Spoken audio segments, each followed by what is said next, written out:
Olá pessoal, tudo bem? Estamos aqui mais uma vez com mais um episódio do Incluir Mais, Inclusão e Política Eficiente. E hoje nós trouxemos uma pauta muito importante. Porque em pleno século XXI, a gente ainda precisa falar sobre intolerância religiosa. É isso mesmo, gente.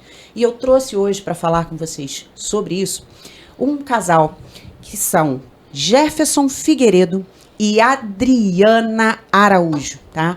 O Jefferson e a Adriana, eles são presidente e vice-presidente da Rede Sustentabilidade aqui em Araruama.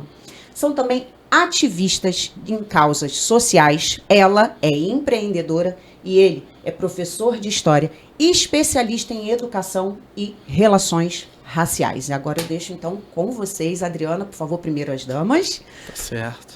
Cumprimente o pessoal. Gostaria de desejar um bom dia a todos, né? E hoje é o dia que nós vamos falar sobre a inclusão, né?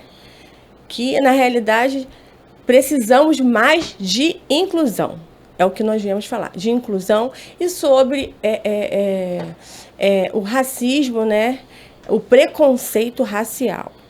Isso aí, Jefferson, por favor. Primeiramente, gostaria de agradecer, né, pela oportunidade, principalmente em um Brasil que, a partir do momento que nós estamos interligados pela questão das redes sociais, nós temos percebido que, ao mesmo tempo que aumenta a possibilidade de liberdade de nós podermos falar sobre a nossa fé, sobre a nossa religião, que tem a ver com luta, ao mesmo tempo fica aberto para a gente também o quanto que a intolerância, né, que tem como a sua raiz o racismo religioso, ainda é gigante. Né? Então, falar de axé é falar de educação. Falar de educação é falar de inclusão. Então, todos esses contextos acabam se envolvendo dentro do nosso processo de luta. Lembrando que nós estamos em uma cidade com 75% da cidade conservadora. Ser conservador é um problema? De maneira nenhuma. O problema é quando esse conservadorismo acaba se tornando reacionário. E é aí que surge, né, as violências, sejam elas de uma forma mais explícita ou de uma maneira mais velada, ao qual a qual a Adriana, né, a gente vai sentir, a gente vai perceber, mas a maioria da sociedade que vai estar em volta não vai perceber aqueles desafios. Então, gratidão por estar aqui e poder dialogar sobre essas temáticas tão importantes hoje na nossa sociedade. Olha, para mim é um prazer ter vocês aqui, porque eu preciso repetir isso em todos os nossos episódios aqui do Incluir Mais, né? Quando a gente fala, escuta muito a palavra inclusão, as pessoas acham que a gente está falando apenas de pessoas com deficiência. Ainda ficou esse rótulo, né? Infelizmente. Mas o incluir, gente, é justamente isso, é a gente trazer para a vida, para a política pública, todos, é abraçar todos, é entender com equidade tudo aquilo que cada ser humano precisa. Então é o respeito, são os direitos. Isso é incluir. É dar acessibilidade. Justamente para que políticas públicas eficientes aconteçam. Então por isso é que nós estamos aqui hoje. Então conta um pouquinho pra gente como é que começou a luta de vocês. Como é que vocês começaram a brigar pela pauta social contra o racismo, contra a intolerância religiosa. Dê um apanhado pra gente de como começou toda essa luta. Eu acredito até que a Adriana possa começar antes de mim, porque a Adriana tem um trajeto, né, ao qual fez ela sofrer muito com esse impacto de ter vindo para o axé. Ela era de uma outra doutrina religiosa, uma doutrina hegemônica, né? Então eu acredito que ela trazia um pouco daquilo que ela sofreu e sofre em níveis de violência. E aí, né, a partir da fala dela, eu acabo argumentando também, porque é lógico que a violência que ela sofre acaba me atingindo também, né, em diversos aspectos. Com certeza. Adriana? Então, a minha vida inteira eu sempre fui do cristianismo, né? Desde novinha, meu pai, minha mãe, né? Minha mãe católica, meu pai evangélico. Então, fiquei naquele meio termo e depois decidi virar, né, seguir o protestantismo. Desde então, virei, como se diz, né, para todos entenderem, crente, cristã. Então, virei cristã, crente, diaconisa, né, me levantaram ao diaconato. Desde então, a Adriana é conhecida como diaconisa, a Adriana é conhecida como uma pessoa cristã. Pronto. Me casei com uma pessoa de uma outra religião, de matriz africana. Nossa, foi um baque, foi uma confusão. Daí eu perdi seguidores, perdi amigos que não eram meus amigos, né? Que na realidade quem é amigo fica sempre, nunca vai. Quando a pessoa vai embora da sua vida, porque nunca foi seu amigo. Então, assim, hoje eu penso, quem saiu da minha vida por não aceitar o meu esposo, por ter uma religião, né, que eles dizem ser diferente, nunca foi meu amigo. Então, hoje, se meu filho fica doente, se eu levo um tropeção, se furou um pneu do meu carro, é por conta da religião. Então, tudo começa por aí. O preconceito começa no momento em que eu me caso com uma pessoa de uma religião de matriz africana. Como assim? Você pode ficar doente sendo cristão, você pode ficar doente sendo católico. Por que você não pode ficar doente sendo umbandista, sendo candomblessista? Como é isso? Até hoje eu me pergunto, né? Então, muitas das vezes eu me pego me perguntando o que está acontecendo? Será que eu errei aonde? Será que realmente a religião está errada? Né? Então, isso me machuca, me dói. Muitas das vezes eu acho que eu estou errando. E, na realidade, quem está errando é as pessoas que estão fazendo o que faz comigo. Né? Me excluindo de muita coisa. Me cortando as amizades, os vínculos comigo. E, na realidade, eu penso o seguinte, esse vínculo já queriam ter cortado há muito tempo, só estava esperando uma oportunidade. E eu vou aqui acrescentar uma opinião minha, né? Eu acho tão bonito o fato de existirem tantas religiões. Sabe por quê? Nós somos tantos. Temos sentimentos, sonhos, né? Diferentes entre nós. Isso é bonito. Por que é bonito? Porque já pensou todo mundo igual? Nossos dedos não são. Por que, então, estaríamos aqui? Então, é muito triste quando eu escuto um relato como o seu, Adriana, de preconceito por conta da religião do outro. O que é que o outro desrespeitou você? O que aquela religião fez para você de mal? Eu, no meu coração, não consigo entender isso e aceitar isso. A gente que está com as mídias sociais, a gente vê essas questões de intolerância religiosa em vários setores. Vários. Como, por exemplo, a gente já teve aí alguns anos atrás destruição de imagens, né? Então, é uma forma de intolerância, é um desrespeito. Mas por que isso continua acontecendo? Eu tenho um palpite. Falta de fé verdadeira. Porque quando a fé do outro consegue abalar a sua própria estrutura, então porque você não tem fé, nem em si próprio. Então eu vejo muito isso. E entendo, acolho teu sentimento, porque é uma dor. E a gente não deve medir dor de ninguém, né? É muito boa essa sua fala. E aí, a partir da fala da Adriana, a gente consegue fazer um panorama do contemporâneo, mas eu acho necessário fazer brevemente, de maneira bem sucinta, um lastro histórico, né? Uhum. Nós somos colonizados pelos portugueses, automaticamente. Nós temos uma colonização, né, católica. no Brasil. Então, se a gente for pegar em nível de religiosidade, a primeira religiosidade, aí cada teórico, cada autor vai chamar de uma forma diferente, né? Mas um nome popular que a gente dá eram as santidades, né? Que se juntavam os indígenas também, os próprios negros, para fazer aquilo que nós chamávamos de desbatismo. Então, a igreja batizava e eles faziam desbatismo. Então, isso foi, de repente, isso foi, né, de maneira mais direta, a nossa primeira grande forma de resistência. A posteriori, né, a gente pode dizer que os primeiros negros a serem vindos para cá, né, são da região ali da costa da Angola. Então, consequentemente, nós temos os bantus, né, e aí posteriormente nós vamos ter os iorubás, que vão acrescentar os iorubás e os jejes. E o candomblé, por exemplo, ele vai surgir ali no século XIX, mas antes disso nós já tínhamos os calundus.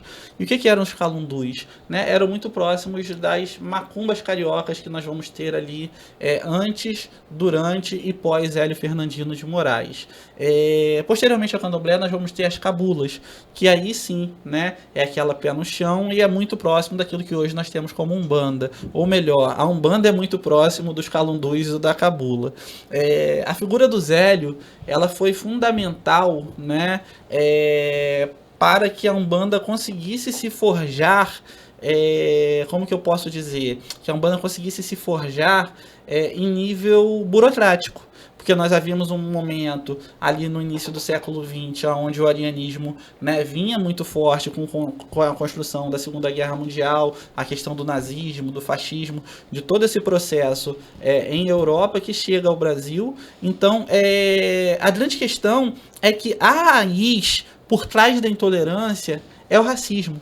Então, a base da intolerância religiosa é o racismo. Né? Eu entendo quem chama hoje Umbanda de espiritismo, mas não, Umbanda é axé, né? Candomblé é axé.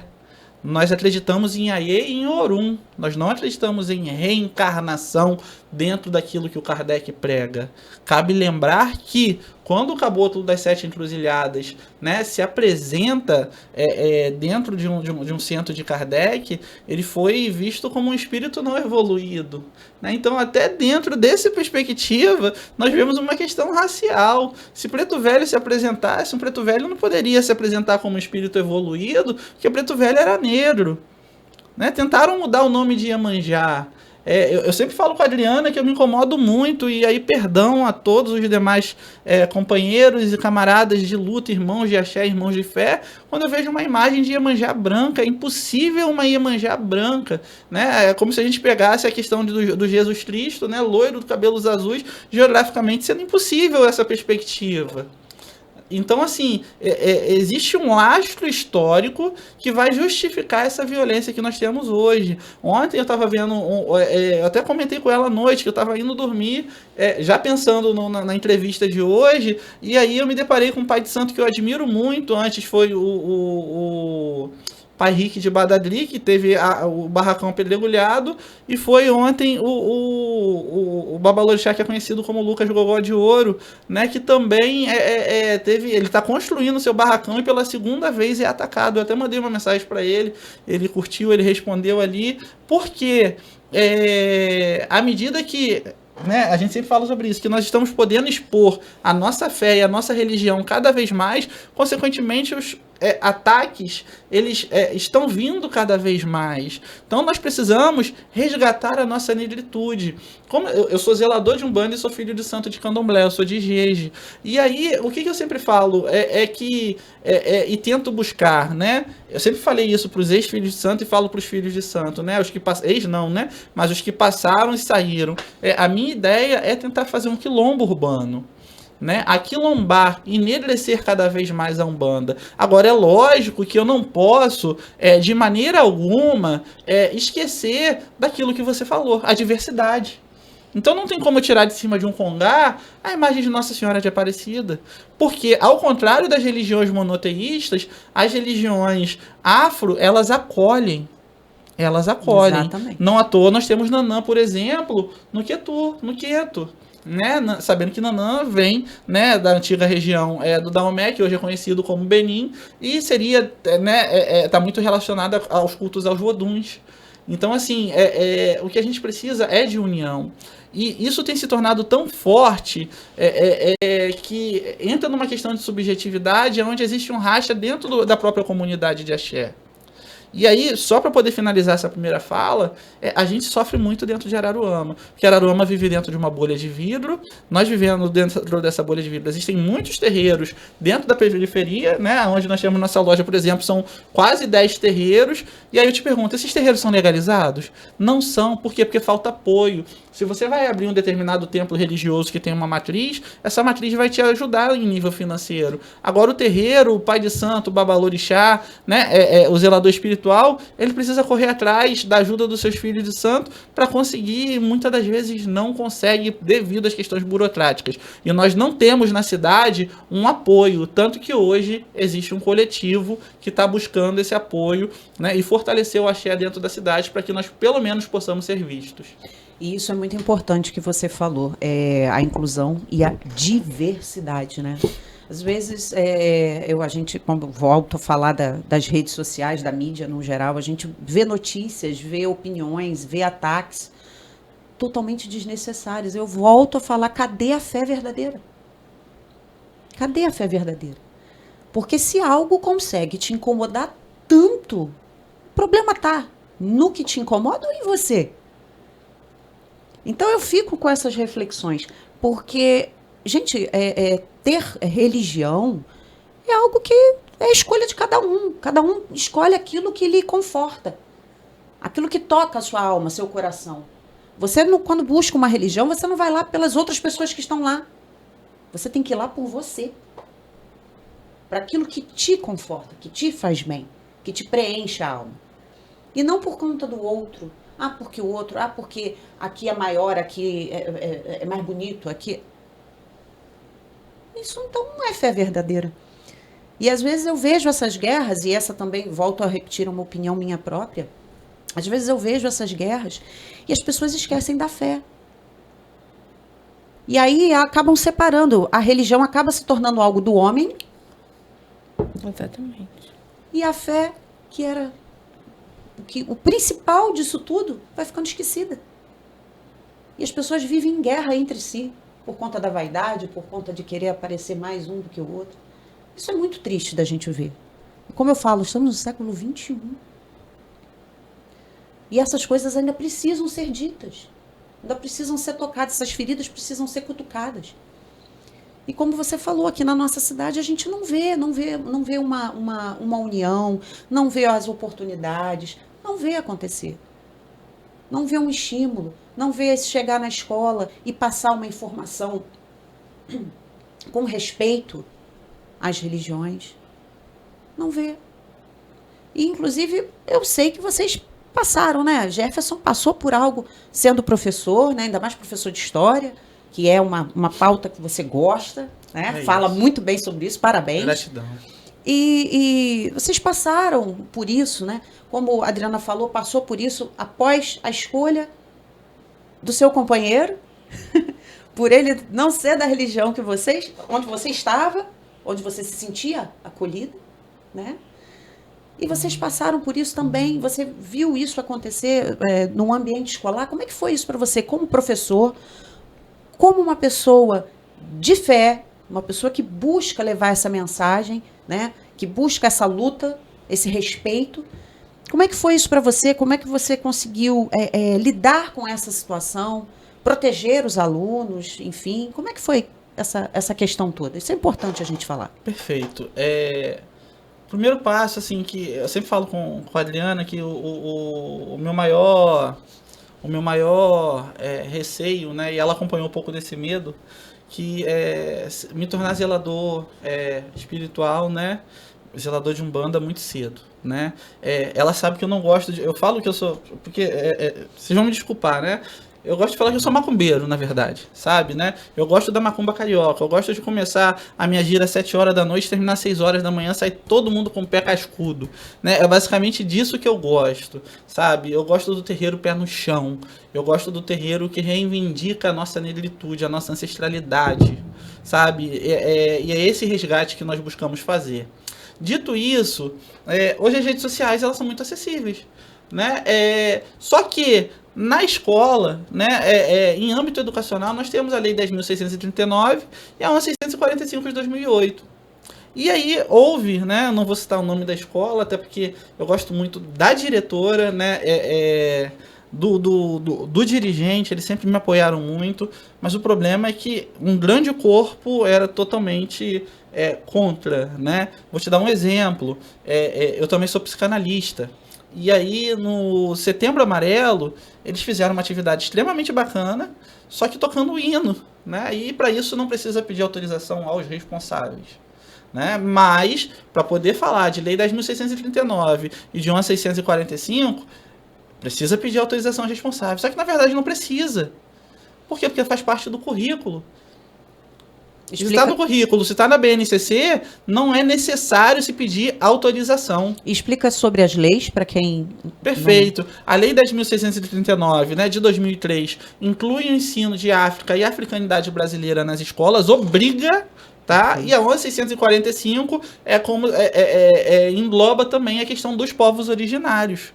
Perfeito. Dos povos indígenas. Né? E aí, quando eu entro na escola, eu lembro que de um dos trabalhos que eu passei para um grupo, né, fazer a história do samba, um grupo fazer a história do funk e um grupo fazer a ligação entre os indígenas e os caboclos de Umbanda. E aí eu levo um atabaque que os próprios alunos pediram, tal, eu começo a tocar. E tinha funcionário da escola puxando os alunos. E aí no dia 20 de novembro, eu fui convidado, não no dia 20, mas eu fui convidado para poder palestrar, né? A Liana viu meu sofrimento com tudo isso, fui convidado para palestrar, o palestrante da tarde não foi. Nesse dia, havia alguém, né, importante dentro do cenário educacional nesse evento, no dia da palestra, e tinha um aluno, né, vestido de Zé Pilintra, e até aí tudo bem. Opa, ele está sendo visto, a escola não tem preconceito, todo esse processo. Pô, legal. E aqui eu não estou falando nem generalizando. Importante falar, sim, tá? Uma pena que não era a diretora que estava lá no dia do ocorrido. Num dia depois, se eu não me engano foi numa sexta-feira, teria o desfile. E também seria a apresentação. Não, o desfile dos alunos, né? Ali da questão da beleza negra. Ah, sim. Né? E aí... Quando eu chego, né, os alunos, eu passei várias possibilidades de temática para os alunos, né, foram em torno de 10 temas. Uma turma da manhã escolheu falar sobre a questão, né, da Umbanda, e uma turma da tarde escolheu falar também sobre a Umbanda, né, sobre a Macumba, sobre o Axé. Eu chego na escola, eles montaram um congá. Né, só isso na quinta. Os alunos já estavam levando pedrada. Na sexta, quando eu chego... Né, a aluna que tinha levado, porque ela é do Axé, ela é de Candomblé, ela iria se desfilar de baiana. Ela não foi, tá? Ela não foi, porque naturalmente ela ficou com receio. Sim. Eu fui no meu barracão, peguei os santinhos, montei o congá deles para eles não ficarem sem nada, coloquei um atabaque do lado. Foi muito legal que muitos alunos perguntando, tudo isso. O aluno foi de Zé, e aí a coordenadora, que também era professora, que estava moldando, estruturando o evento, me liga e fala assim, porque uma aluna também pediu para desfilar, tinha um aluno que ia desfilar de Seu Zé e tinha uma aluna que iria desfilar de Maria Padilha. E aí essa moça simplesmente me liga e fala, olha, eles não vão desfilar.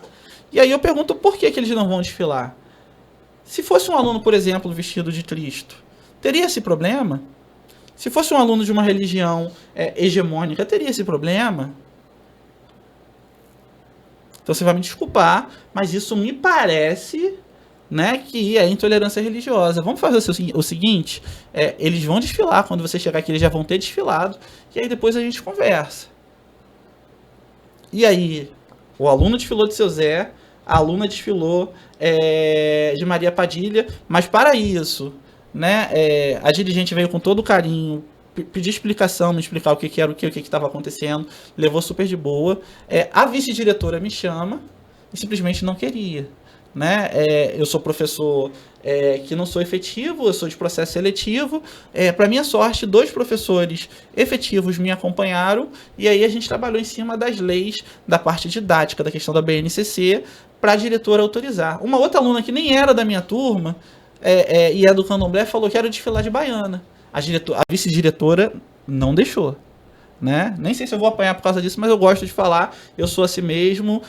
Quem me conhece das lutas raciais e tudo mais, quem conhece a Adriana sabe que a gente não deixa de falar sobre essas questões. E aí conseguimos que todo mundo desfilasse. Só que o que é importante dizer? É lógico que não foram só os alunos vestidos de entidade. Eu tive aluna vestida de Bárbara Carini, que é a intelectual diferentona hoje das redes sociais. Eu fiz questão de uma aluna desfilar dela, que eu sou fã. Aliás, Bárbara, se você assistir esse vídeo, eu sou muito seu fã. Catiuxa, né, que é filósofa, que vem trabalhando hoje com a perspectiva da filosofia ter surgido em África, no Antigo Egito, em Kemet. Eu tive Sueli Carneiro desfilando. Então eu tive Teresa de Benguela desfilando, que foi uma liderança quilombola. Então, quando começaram a me atacar na rede social, é o professor macumbeiro, mas sabiam que tinham todos esses... eu tive aluno falando, turma falando, grupo falando da questão quilombola, grupo falando da capoeira, grupo falando da resistência, grupo falando de absolutamente tudo. E isso tudo aconteceu no mês da Consciência Negra, é isso mesmo que eu tô entendendo? No evento da Consciência Negra. Meu Deus. No evento da Consciência Negra. Foi exatamente no evento da Consciência Negra. A partir daí, a ponto de juntarem vários funcionários da escola para poder me pedregulhar, né? Porque aí eu tomei a frente dos alunos. Vocês não vão levar pedrada, não. Quem vai levar sou eu. Mas o que é gratificante disso tudo? A aluna que desfilou de Maria Padilha vir chorando e te abraçar e fala assim: professor, o senhor é o primeiro professor que se fez representar a minha religião dentro da escola. Eu lembro que tinha um pessoal de uma empresa que montando tendas porque teria um evento no sábado. Eles pararam, porque teve um momento que eu fui, pediram para me tocar atabaque, alguns professores pediram para me tocar atabaque, eu tocando, e eles começaram a cantar, né? Na hora que eu comecei a cantar, se a Rádio Patrulha chegasse aqui agora seria uma grande vitória, ninguém poderia correr, sabe, seu Zé, né, meu malandro de fé. Então assim, e aí eles, cara, pô, nunca vi isso, parabéns, muito legal, primeira escola que eu vejo isso. Então a nossa luta, ela é uma luta permanente, porque assim, quem veio antes de mim lutou para eu poder estar aqui, e eu tô lutando para aqueles que virão. Exatamente. Agora, foi doído ter isso dentro de um âmbito educacional. Paralelamente a isso, eu e a Adriana, depois nós fomos convidados para poder palestrar na OAB. Fomos para a OAB. Chegamos lá, né, pela Comissão de Relações Raciais da OAB.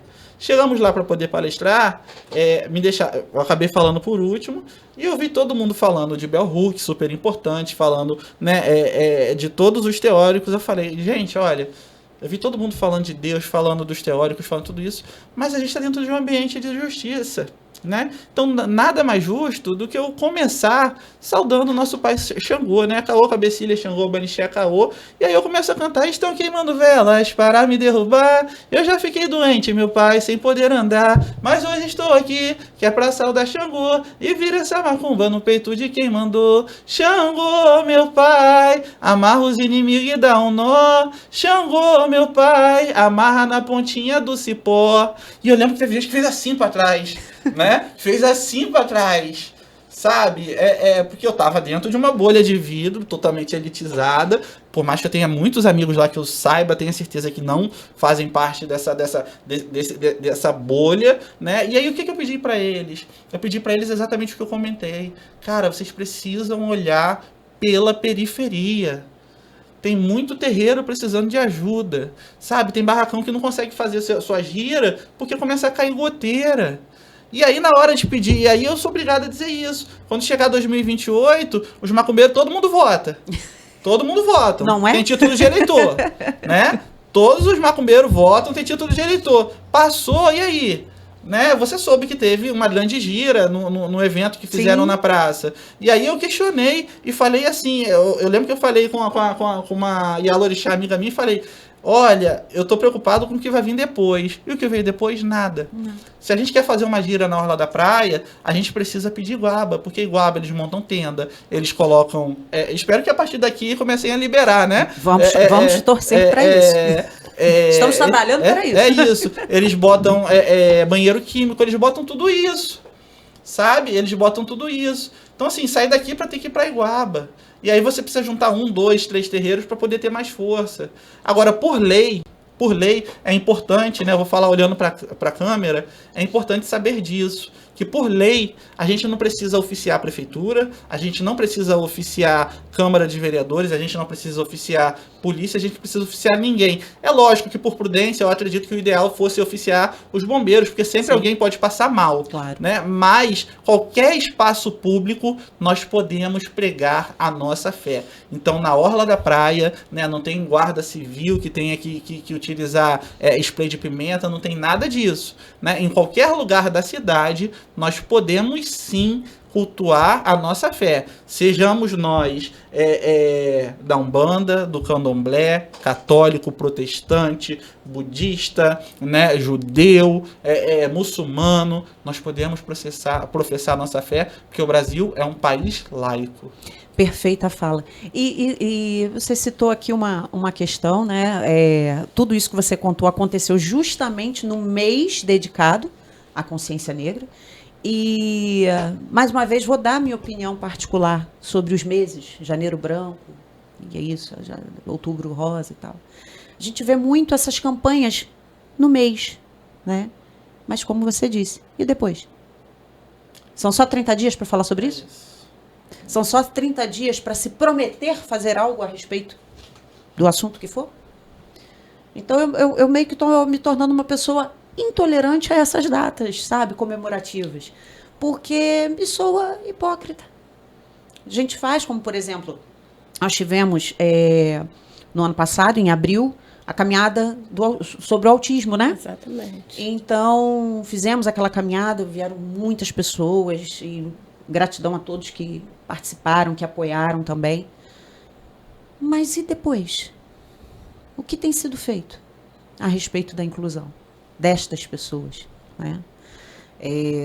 Ontem eu li um manifesto, só pincelando aqui, porque os assuntos acabam se parecendo, apesar de serem pautas, entre aspas, diferentes, acabam se complementando.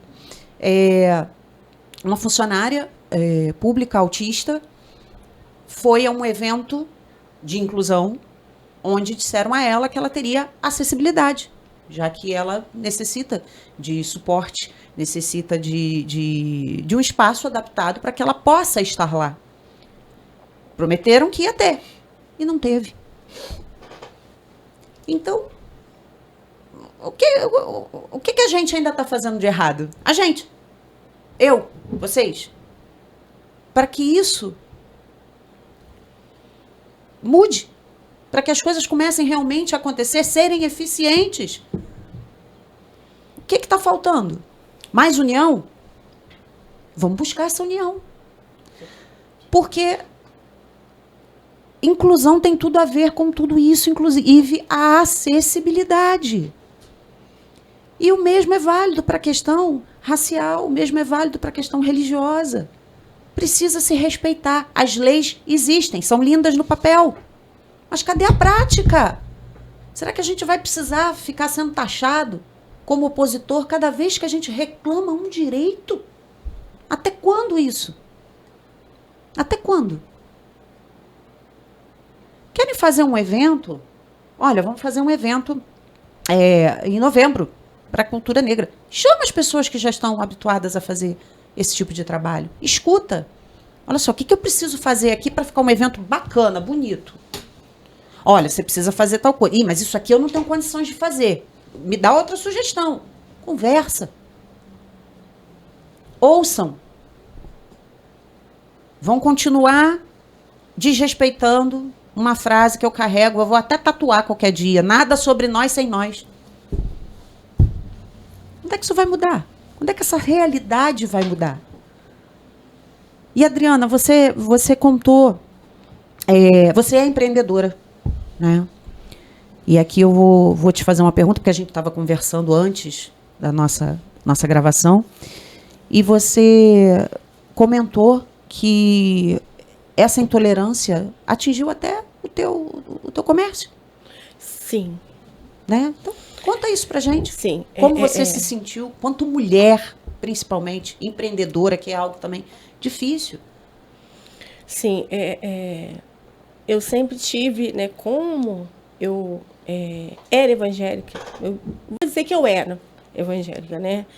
Porque isso tudo me esfriou de uma tal forma que hoje, né? Sim, compreensível. Então, seguidores da loja paralisou, né? Não seguem a loja. Meu painel bate 72 mil visualizações em um mês. Ou seja, as pessoas entram para ver, mas não segue, não curte nada. E torce para algo dar errado sempre, né? É legal olhar, ver o que tem de interessante, o que eu estou fazendo, né?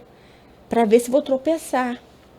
Para depois apontar o dedo. Para apontar o dedo, para a loja não dar certo, para não ter cliente, né? Eu vendia vestidos igual água, porque eram vestidos consagrados, digamos assim, né? Abençoados, hoje são amaldiçoados, né? Porque eu vendia. Mas também não vou radicalizar que tenho ainda muitas clientes a quais são evangélicas e que não deixaram de comprar comigo. Agradece a elas, amiga. Agradeço as minhas clientes, né? Que continuam firmes comigo, não me deixaram por nada, né? Independente que o meu esposo tenha a religião dele, né? Que bate no peito e que luta por essa religião, né? Eu agradeço essas minhas clientes. E assim, a loja, hoje, pela quantidade de pessoas que eu conheço, era para me estar aí com 5 mil seguidores. A loja não bate nem 500 seguidores. Então faz o seguinte agora, aproveita esse momento. Ó, gente, aqui, até troquei de câmera, fiquei nervosa. Aproveita esse momento, Adriana, e deixa aqui. Nome da sua loja, o endereço da sua loja, o Instagram da sua loja. Porque você que estiver nos assistindo, vamos apoiar sim. Vamos apoiar sim. Gente. Então, a minha loja fica localizada na Fazendinha, a Lagoinha, né? Porque a Fazendinha são vários polos. Fica na Fazendinha, a Lagoinha, na rua do conhecido, famoso Seu Antônio da Feijoada, né? O falecido Seu Antônio da Feijoada. E chama-se Adriana Araújo Modas, a minha loja. O Instagram da loja é Adriana Araújo Modas 2025. Repetindo, Adriana Araújo Modas 2025. É o Instagram da loja. Segue lá, tá? Curte, né? E compartilhe se possível. E assim, mais uma vez agradeço meus clientes, agradeço demais de coração. E assim, dando continuidade a essa fala, muitas pessoas ainda entram na loja, compram, e muitas pessoas entram na loja simplesmente para deixar uma palavra negativa. Oh, meu Deus. Já entraram na minha loja e falaram que eu ia ser morta pelo meu marido. Já entraram na minha loja e já disse que a minha vida financeira iria melhorar muito se eu largasse o meu marido. E dentre outros, sabe? Às vezes compram na loja. Gente, eu vou falar algo que eu prometi que não ia falar, não ia comentar sobre isso. Mas, assim, temos vizinhos, né? Que sempre tem as mesmas coisas que nós temos, né? Então, temos vizinhos que têm loja. Não cabe a mim estar citando nome, nem nome da loja, nem nada. Mas já passei e já me excomungaram de uma forma assim: sai demônio, sai Satanás, eu te repreendo, né? Porque eu passei, né? E assim, já teve loja com as portas fechadas fazendo oração contrária para minha loja ser fechada. Mas eu vou deixar um recado aqui que para honra e glória de Deus, para honra e glória dos orixás, a minha loja está aberta, né? E vai vender o que tiver que vender, né?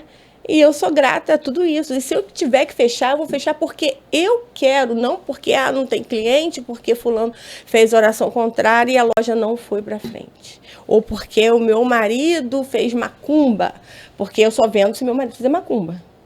Eu tô em choque. Tá? Tô em choque. Eu só vendo, a loja só vende se meu marido fizer macumba. O que falam, o que se comenta é que eu vendo se meu marido fizer macumba. Né? Que a minha vida virou 240 graus porque eu tenho esse marido. Então, assim, eu sou obrigada, né, a pontuar isso. Mas, assim, eu não vou largar o meu marido, tá, gente? É isso, gente. Eu tenho aqui uma pergunta e eu vou fazer um apanhado, porque eu acho que a pergunta é uma pergunta que eu faço sempre quando a gente está chegando ao fim da nossa entrevista. Só que essa pergunta engloba outras perguntas, né? O que seria para vocês uma política eficiente? Que o nosso podcast chama Incluir Mais, Inclusão e Política Eficiente. O que seria para vocês, né?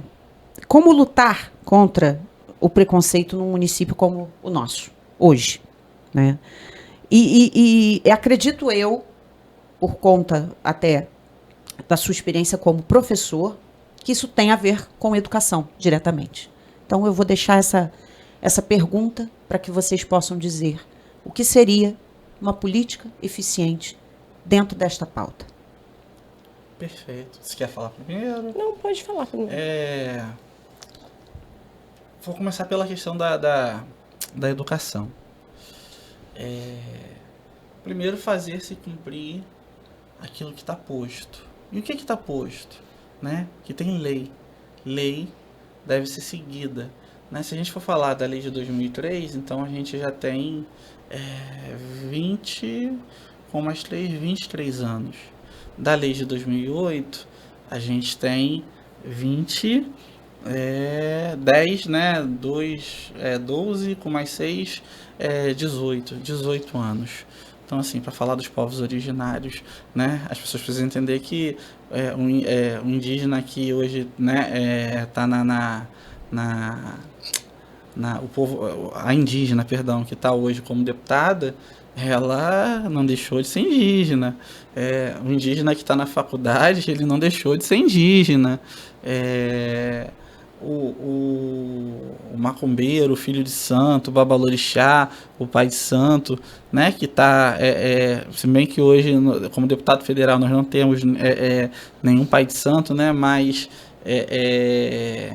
eles né, continuam sendo zeladores. Hoje tem uma frase circulando no aspecto de que não dá para misturar fé com religião, mas hoje misturar fé com religião, para quem é do axé, é uma questão de necessidade, para a gente manter a nossa fé viva.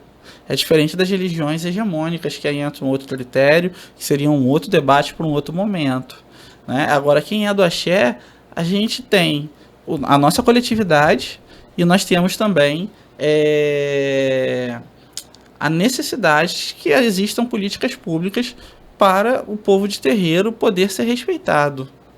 Dito isso, o que se precisaria na cidade?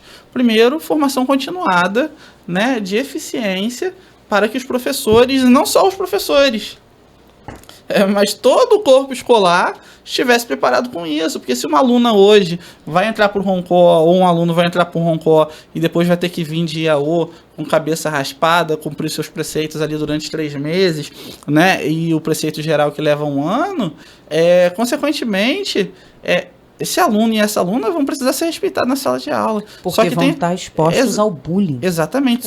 Só que o grande problema é que esses alunos e essas alunas, na maioria das vezes, dão jeito de não ir. E pior do que isso, muitos alunos e alunas não assumem a sua religião com medo de perder a amizade por causa da sua fé. Né? Então, esse seria o primeiro ponto, a educação. O segundo ponto é ter um legislativo que de fato legisle.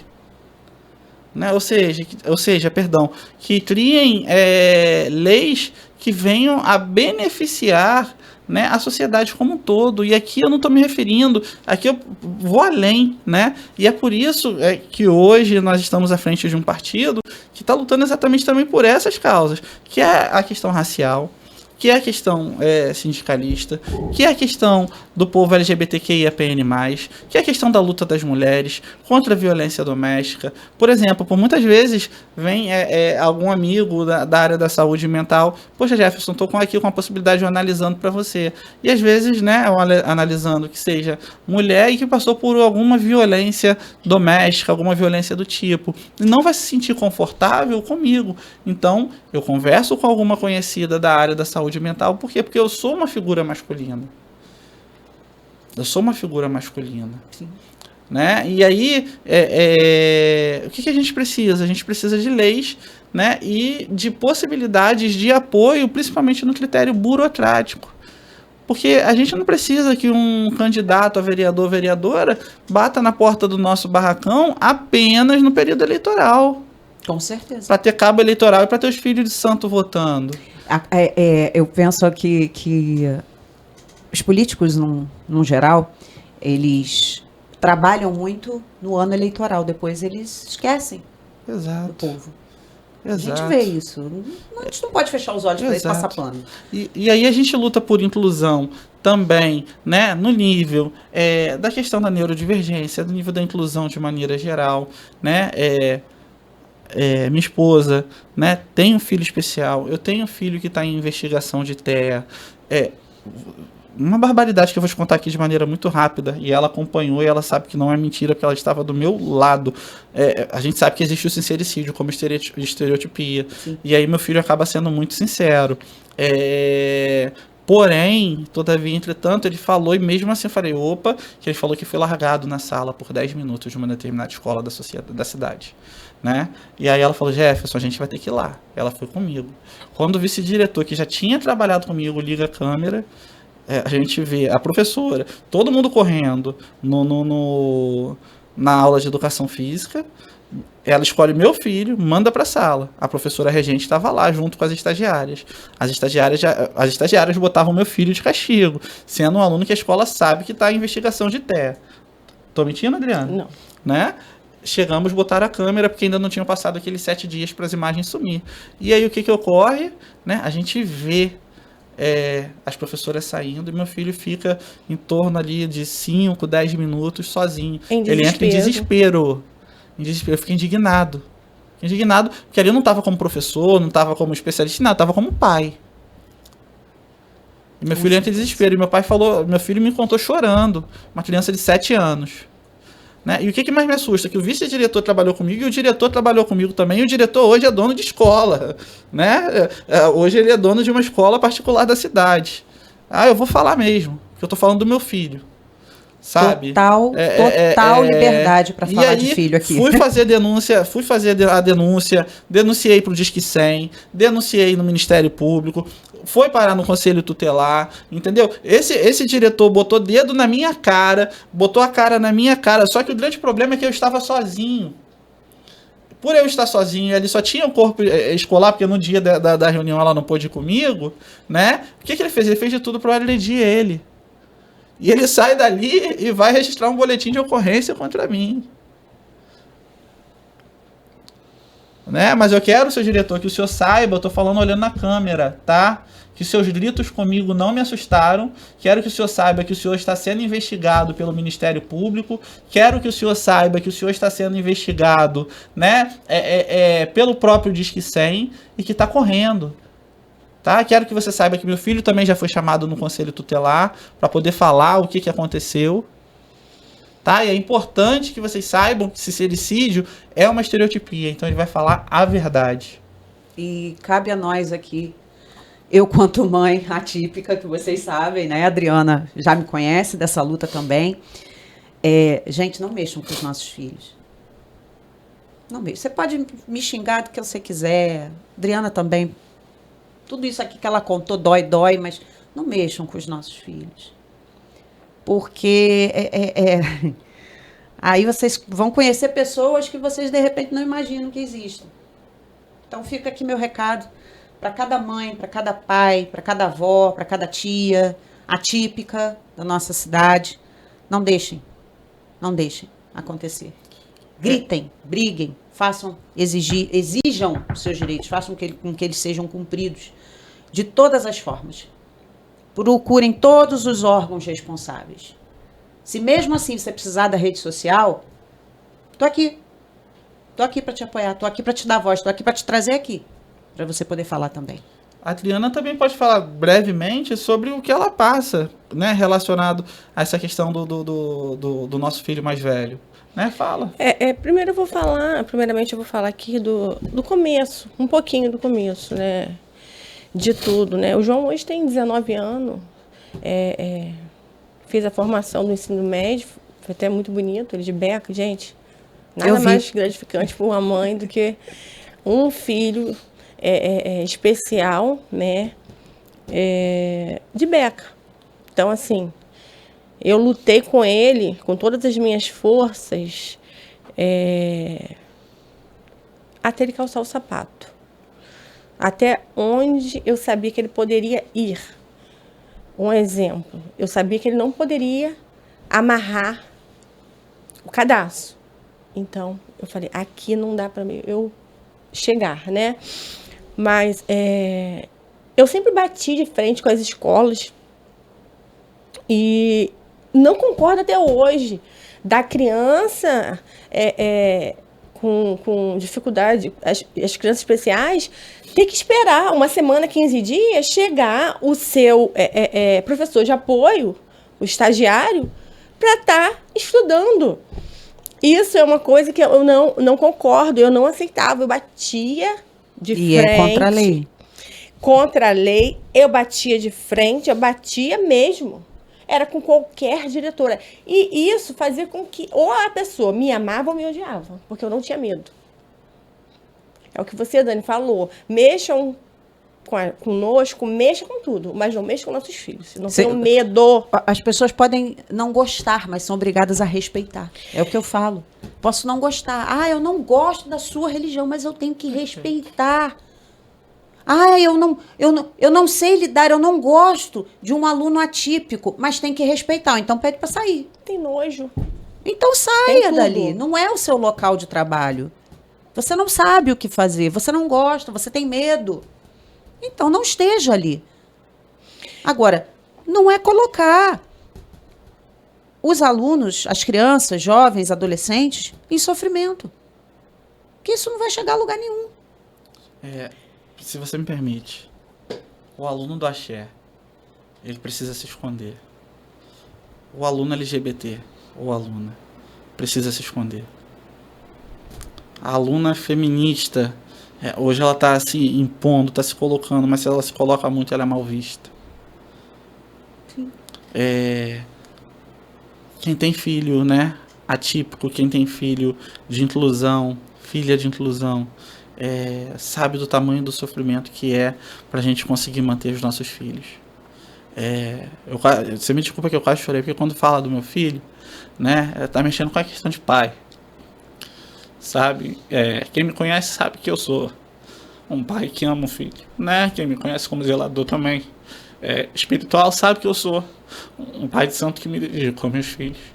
Mas não mexam com os nossos filhos, sabe? Porque assim, se eu escolhi ser professor, foi porque eu acredito que a educação, né, ainda é a última arma de resistência que nós temos.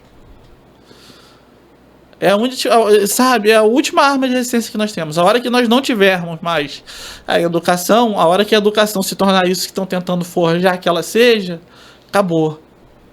Sabe? Porque é a partir da educação que vão fazer crítica social, é a partir da educação que vão começar a questionar o sistema, o que está de errado, sabe? Um hospital que está superlotado, a falta de oportunidade de mercado de trabalho. É a partir da educação que a gente forma, né, consciência crítica. É a partir da...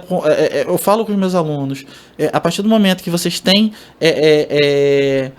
um professor, uma professora que fale para vocês dessas leis, vocês não vão passar na frente de um terreiro e vão entrar. Não, mas se de repente um outro amigo comenta, faz uma piadinha, opa, não é assim. Assim como a gente, né, pede respeito para nossa religião, vamos respeitar a religião do outro. Exato, é o que eu falo, empatia é via de mão dupla. Então, se a gente quer respeito, a gente primeiro respeita, com certeza. Isso sempre. Exato. Completando a minha fala, então, o meu filho hoje namora comigo dos 16 para os 17 anos, né? Ele foi morar com o pai, que ele é bem maior que eu, bem. Então, assim, ficou um pouco difícil, que eu tenho uma outra menina, ela tem 10 anos, a minha filha, né? Então, assim, eu lutei com todas as minhas forças com o João. Eu andava de motinha, cinquentinha na época, eu não tenho vergonha nenhuma de dizer. Botava ele naquela cinquentinha e um dia era terapia, outro dia era psicóloga, outro dia era neurologia, outro dia era futebol. Então eu tenho com todas as minhas forças pro meu filho. Hoje eu digo com toda a veracidade desse mundo. De coração aberto. Porque filho, assim, não tem a medida, não tem medida, né, do amor. Não se mede. Então, amor é um amor que não se mede, né? Então, assim, voltando, eu não aceito, gente.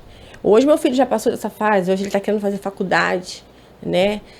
Não, no momento não se encontra, ele não se encontra muito bem, mas acredito que ele vai sair dessa infecção que ele tá com uma infecçãozinha, mas ele vai sair dessa e ele vai fazer a faculdade dele que ele tanto quer fazer. E nessa faculdade eu espero que eu não precise, nem que o pai dele, nem que a avó, nem que ninguém que lute por ele, precisa passar por esse processo novamente, que tem que esperar isso, tem que esperar aquilo. Por quê? Cadê a inclusão? Meu filho não tem que se incluir na escola, ele não tem que se adaptar à escola. A faculdade... Ela precisa ser acessível. Ela tem que estar preparada para recebê-lo. E isso eu não aceito. Nem com meu filho, que graças a Deus já passou por isso, mas vai entrar numa outra etapa, porque ele vai concluir a faculdade dele, vai fazer a faculdade dele. Então a faculdade vai ter que estar preparada para recebê-lo. E tem muitas mães aí lutando, porque tem escola, vai começar agora as aulas. As crianças especiais vão ficar em casa. Não vão começar a estudar juntamente com os alunos que não têm dificuldade nenhuma, que não vai precisar de estagiário. Por quê? Não, porque mãezinha espera, guarda em casa, porque o estagiário não chegou. Eu espero que nesse governo, eu, Adriana, que estou falando, espero que nesse governo da prefeita, dessa nova prefeita, né, isso mude. Né? Com essa nova direção, com essa nova secretária de educação. Então, que mude essa situação, né? Para que nossas crianças que têm dificuldades comecem a estudar no tempo certo, juntamente com os outros. Porque aí já começa. Por que, mamãe? Eu comecei a estudar depois. Por que, mamãe, isso? Por que, mamãe, aquilo? Então, cadê a inclusão dessas crianças? Eu pergunto, fica essa pergunta no ar, das escolas municipais. E essa é uma pergunta aí que a gente já trabalha através do Pais Eficientes de Araruama há 5 anos, gente. Vamos fazer 6 anos esse ano. Onde eu, basicamente, tive que assumir uma função que é a obrigação do poder público, que é falar sobre isso. Então, é o que eu digo, a gente quando a gente reclama um direito, quando a gente cobra, quando a gente aponta um erro, a gente não é oposição. A gente quer que a coisa funcione. Porque é muito fácil, muito bonito, e eu já falei isso aqui em vários dos nossos podcasts, é muito fácil, muito bonito, aqui ele só elogia, bate nas costas, né? Não, tá tudo lindo, tá tudo maravilhoso. E não tá. Então... falar sobre os nossos filhos, o meu filho, porque a minha luta começou com ele. O filho está com 17 anos, faz 18 esse ano. Passou agora para o ensino médio, né? E eu fui fazer a matrícula dele, ele escolheu, porque é direito dele escolher, tá? E aí, já que a gente entrou por esse assunto, eu preciso deixar isso gravado de alguma forma. Então, eu fui fazer a matrícula dele na rede estadual. E ele optou pelo ensino integral militar. Então eu fui até a escola, né, que temos aqui no município. E lá chegando, eu já sei de várias dificuldades que o Estado impõe sobre o ensino médio inclusivo, né? A lei, como eu falei, é linda no papel, mas na prática, esquece. Mas essa mãe aqui não. Essa mãe aqui não esquece. Então eu cheguei lá de boas. Não, vim aqui fazer a matrícula do meu filho e tal, não sei o que, autista, popopó. E aí a diretora veio conversar comigo e ela me fez uma pergunta. E eu entendo a pergunta dela. Eu entendo, não estou aqui criticando a postura da diretora, não, de forma alguma. Eu entendo a preocupação dela quanto diretora e a pergunta que ela me fez. Mas essa pergunta, ela é necessária que a gente cite aqui e explique algumas questões, né? A pergunta foi a seguinte: mãe, a senhora sabendo tudo que a senhora sabe a respeito da educação a nível estadual, né? Por que a senhora escolheu colocar seu filho aqui? E aí eu disse... Absurdo. Diretora, a senhora é diretora? Em primeiro lugar, não fui eu quem escolheu. Foi ele. Ele tem o direito de escolher onde ele quer estar. E eu, a obrigação de respeitar. Então, eu só queria contar isso para vocês, porque mais à frente a gente vai ter mais informações sobre o que vai acontecer, né, nesse ano letivo. As aulas começam amanhã. Exatamente. Né? Ele está numa ansiedade tremenda. E o que a gente tiver que brigar, a gente vai brigar. Porque se eu já brigo na minha cidade, por que eu não vou brigar pelo meu estado? Perfeito. Meu filho está aqui. Exatamente. Certo? Perfeito. Então, agora eu gostaria que vocês, de olho naquela câmera, deixassem uma mensagem final, falassem com as pessoas que estão nos assistindo, que depois vão poder compartilhar esse vídeo com outras pessoas. Tá ótimo. Fala primeiro que... Então, gente, a minha mensagem que eu vou deixar para vocês é sobre ser mãe mesmo, né? E mãe atípica, né? Amem mais, briguem mais pelos seus filhos, não tenham medo, não tenha medo. Ah, porque eu vou brigar, mas fulano é de patente alta, já ouvi isso diversas vezes, né? Sim. Não existe patente alta quando se trata do seu filho. Brigue, lute pelo seu filho, porque o amor de mãe não tem medidas. Tá bom, gente? Um grande beijo para vocês, agradeço por essa oportunidade de estar aqui falando sobre a inclusão, tá? Porque eu sei que não só meu filho, que hoje tem 19 anos, tem criança, tem mães nesse momento descobrindo a inclusão do seu filho. Então, assim, não se assuste, tá?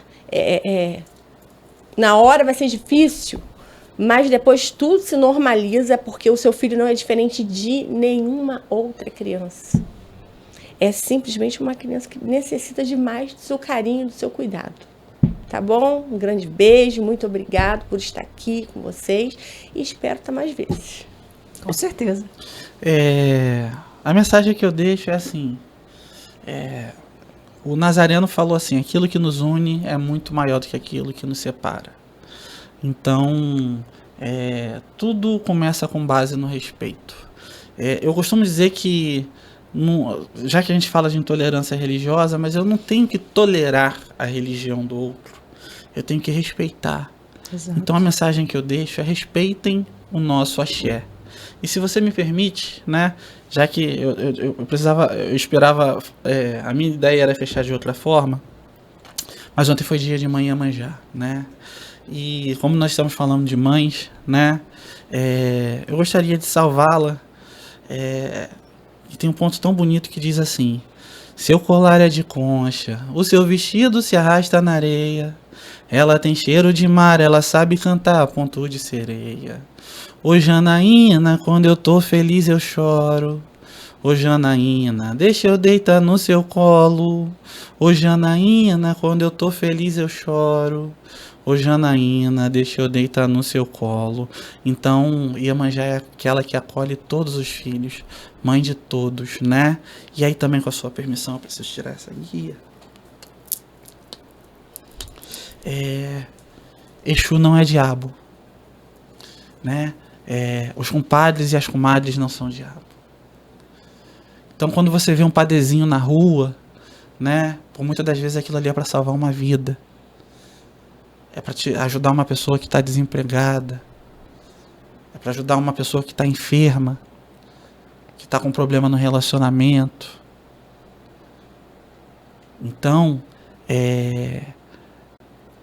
a falta de conhecimento faz com que muitas das vezes você fale aquilo que não deve ser falado.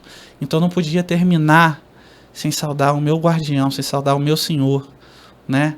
O Senhor dos meus caminhos, seu tranca-rua das almas. Eu vi um homem no meio da rua, chamei baixinho por seu tranca-rua. Eu vi um homem no meio da rua, chamei baixinho por seu tranca-rua. Amigo meu,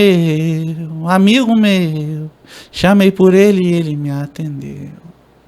Amigo meu, chamei por ele e ele me atendeu. Então que o caminho de todos vocês sejam abertos, que vocês possam respeitar, que as religiões possam se respeitar e que o axé seja respeitado dentro do nosso município e em todos os diversos estados e nesse Brasilzão que é tão grande e tem espaço para todo mundo. A gente não precisa brigar por coisas tão pequenas. Axé, meu Pai, abençoe a todos e a palavra é gratidão. Gratidão. Eu que tenho aqui gratidão por receber vocês no dia de hoje. Muito obrigada, Adriana. Muito obrigada, Jefferson. Que vocês possam voltar, né? O Incluir Mais está aqui de braços abertos para recebê-los novamente. Então, qualquer coisa. Já faço também um convite para ambos, tá? Para estarem conosco no Paz Eficiente de Araruama, para que a gente possa continuar trocando, continuar levando, né, a causa também da pessoa com deficiência como uma pauta importante e que nós possamos estar unidos, já que queremos o melhor para todos. Então, vamos trabalhar juntos para isso, tá? Exatamente. E a você que nos acompanhou ao longo de mais um episódio do Incluir Mais, aquele abraço apertado, muito obrigado e até a próxima. Tchau, tchau.